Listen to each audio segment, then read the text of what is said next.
Okay, one more little thing. I'm not sure if you'll be able to see it here. The little play between the crankshaft and the piston.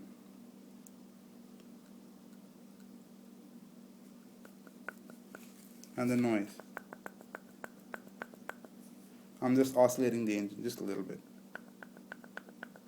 Is that normal? Might just be.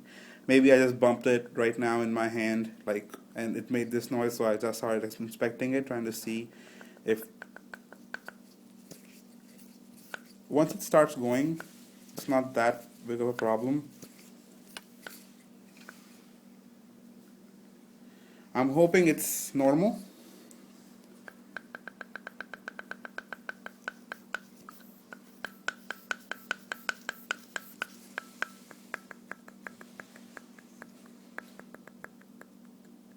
It's consistent with the play, if you can see.